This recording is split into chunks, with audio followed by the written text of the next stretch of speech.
my third point is perversion of legal standards, and even more fundamentally, ignoring of the legal standards, all under the guise of the best of intentions of protecting the environment.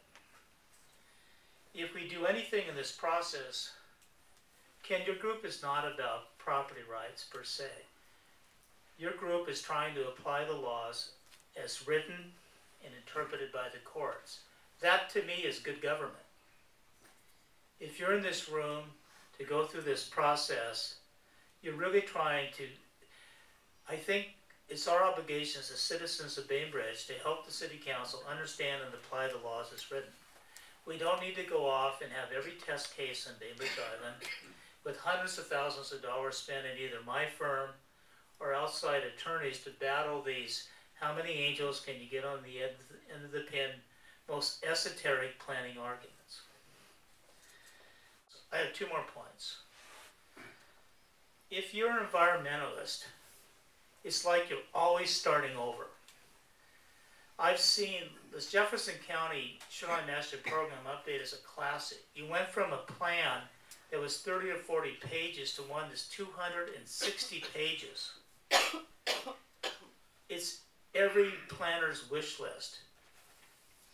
Jefferson County did not do an audit of any of the existing regulatory laws.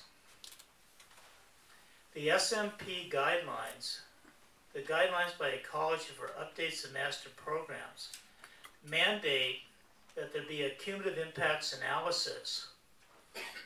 And one of the requirements in the cumulative impacts analysis is to take into effect and analyze the beneficial aspects of the existing regulatory system. Let's talk about that. We have on Bainbridge large lot zoning. We have a city with rural densities. The first tool you have then is a zoning code that does not allow intensive urban development. The second thing you have is a state hydraulic code, which regulates all overwater structures or nearshore structures.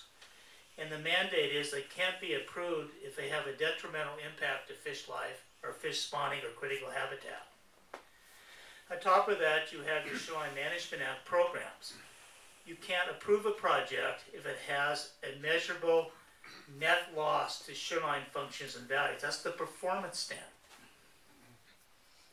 On top of that, for certain projects, you have the Section 404 Federal Clean Water Act standards, which have to be evaluated to ensure no jeopardy to listed species under the Endangered Species Act.